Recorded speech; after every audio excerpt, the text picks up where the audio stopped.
Greetings, traveler. Writing an entire story for your video game can be a very daunting task. You don't know where to start from, what to include in your story, and perhaps even how to finish it.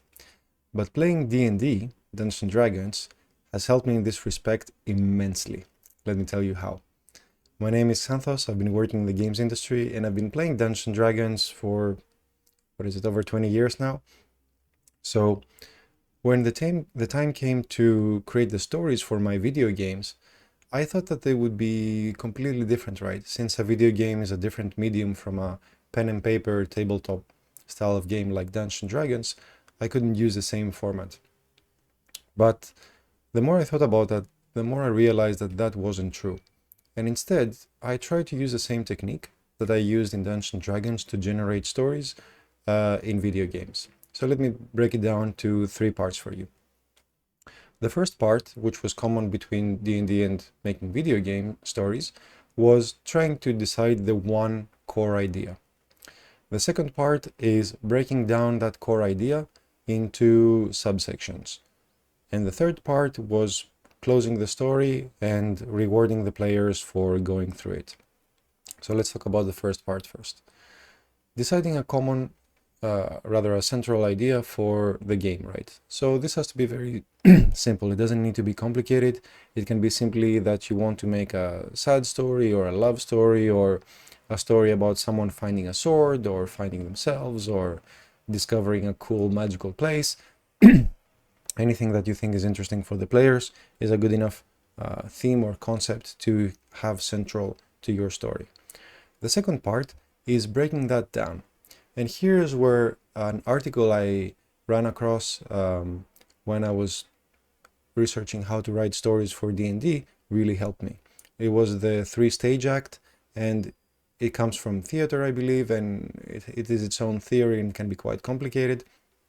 But the way I implemented it, and it was very useful, was you take that core concept that you have decided for the game, and you simply break it down to 3 parts. So if the goal of the story is to find this magical sword, for example, that's the main idea, then one way to break it down into 3 parts is first learning about the sword, then thinking that you found it, but actually turning out to be a cursed version of the sword, and finally lifting the curse and discovering the true sword could be the final part of the story. And of course, there's a million ways you could change it and apply it to your purpose. So this is interesting because the same way we broke down one concept into 3 subcontexts,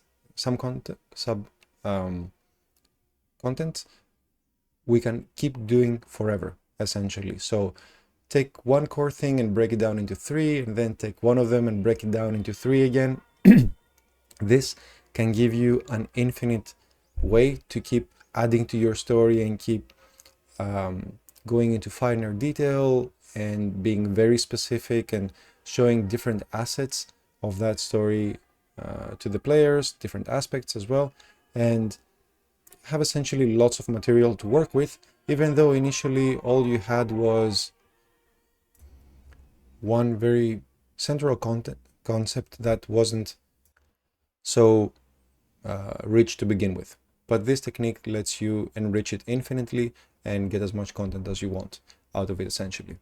And funny bonus part here is that you can use that concept in combat encounters as well. So imagine that the player has to fight this group of orcs. It doesn't have to be the case that you simply, as soon as the orcs encounter the player, they just charge straight at him and the battle plays out to its final conclusion. That sequence itself can be broken down into 3 parts. So perhaps first there is one orc, and then there is a scene where the orc takes the battleground to, let's say, a bridge. That's the second part of the act, and as the final part, perhaps there is orc reinforcements appearing from the opposite side of the bridge, making the battle very dynamic, very changing, rather than here's the enemy, go kill him, done. So this is a very malleable system, and it can be applied to so many different situations, which is great. And coming to the last part, how you conclude the story, and how you reward the player for managing to go through it.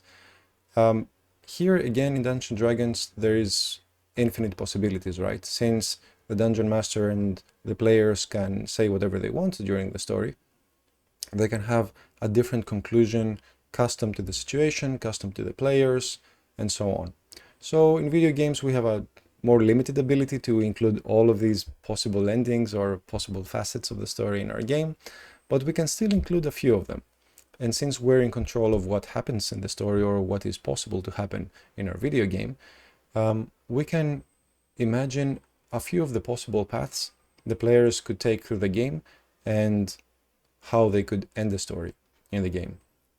So games like Mass Effect and other RPGs obviously are very good at this, and it doesn't have to be only RPGs that benefit from this.